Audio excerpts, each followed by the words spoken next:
That was 10 years ago. And where the journey is at now, everything in between would have taken a lifetime to write. And I did.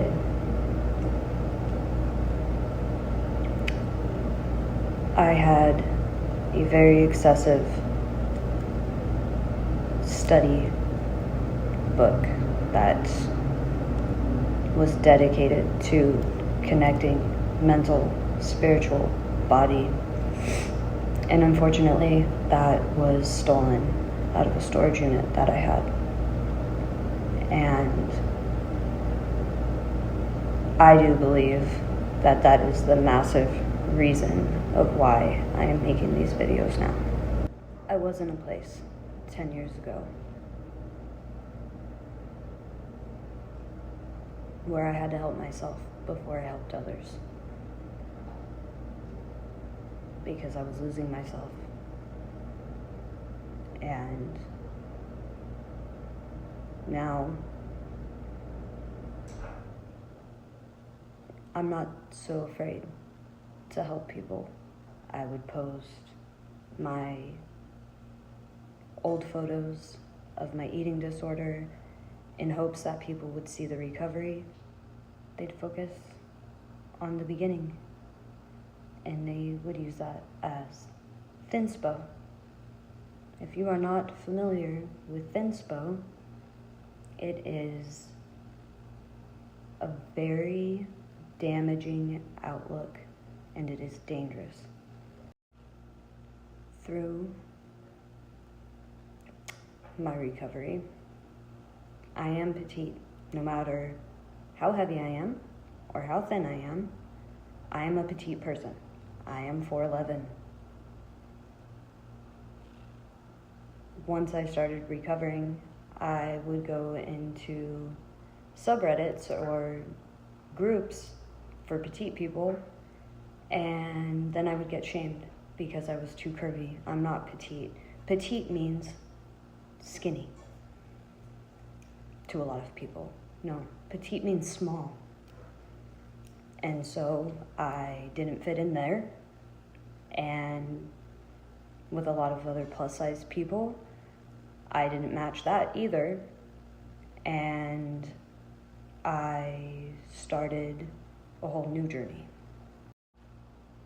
One of the hardest things I think any of us are ever going to go through in our life is finally finding self-acceptance, and then trying to show the world that you accept yourself and you love yourself, and then there's no diversity for you. So for 10 years, my $1 million question is, how do you advocate for something that's such a sensitive topic? How do you advocate knowing there's going to be challenges, there's going to be rebuttals, there's going to be debates? How do we combat that and still stand on what we stand on, right? And it's taken a lot of thought and a lot of going out into the world and experiencing all the different types of exchanges that you're gonna get. And this is the hardest part. It's not just about my emotional preservation or preventing other people from discouragement, feeling attacked via the way somebody attacks me. It's a massive challenge to be passionate about such a sensitive thing. But I have gotten to the point of confidence, of strength, and downright intolerance for people to not speak up about these topics, because that opens up an even bigger issue.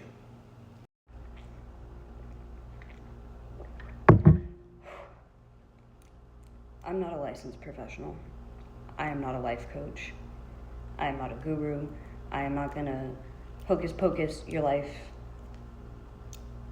into whatever reality you want it to be. I get so scared about being the bad influence.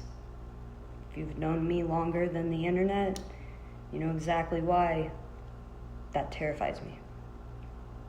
I don't ever want to lead somebody into a state of no return. Within these 10 years, I have observed, I have helped in the shadows, I made it private and personal and subliminal and metaphorical, and through movement, just being there. Sometimes I will go support somebody just to be another body in the crowd for them. That's the shit I want to encourage in the world. That's the type of memory I want to be. And I'm finally at a place where fear has held me back from really going for it. So in this introduction of storytelling and where all of this started, because a lot of you, I know for a fact, weren't there. I made sure of it. When I would go through a life-changing experience or just an episode, I would delete all of my accounts and I would start all over.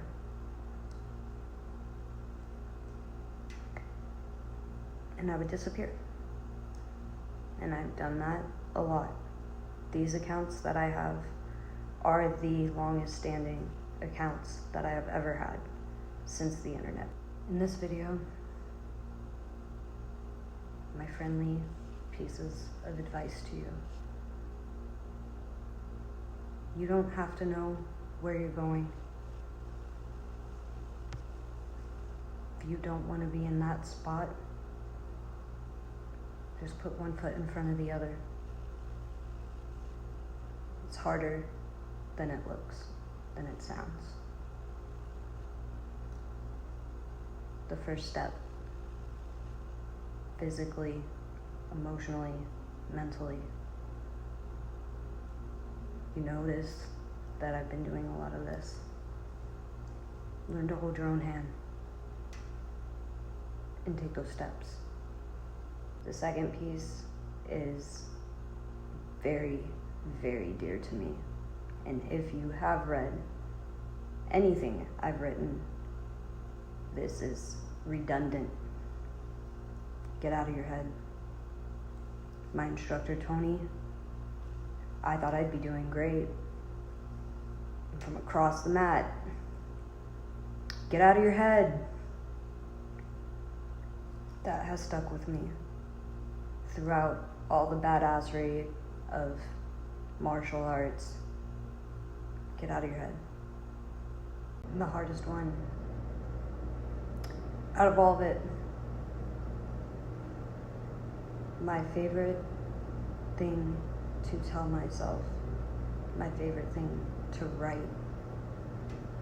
is that fear does not control me.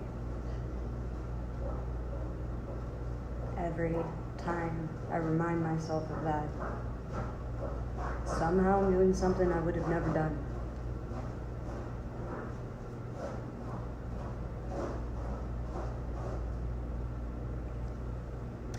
I've had so many good memories. Because fear doesn't control. You can go find some friends that will jump off a cliff with you cliff diving, not jump off a cliff, but cliff diving. Go be proud of yourself. I'm sorry I got emotional saying that. We've talked about how it began, making those first steps.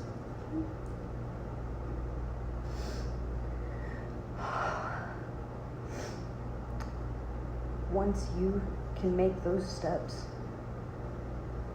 you find people that will do it with you. And you're no longer just walking aimlessly. You're doing things that you never thought you would, because you are finding your people. I'm trying so hard to keep it together.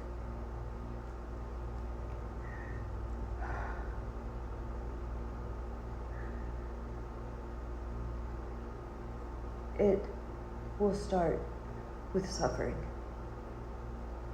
It will start with uncertainty.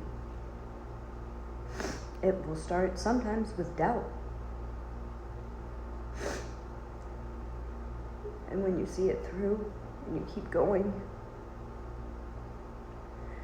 maybe one day you can sit in the position I'm in of absolute gratitude that I would have missed all of this if I gave up on myself.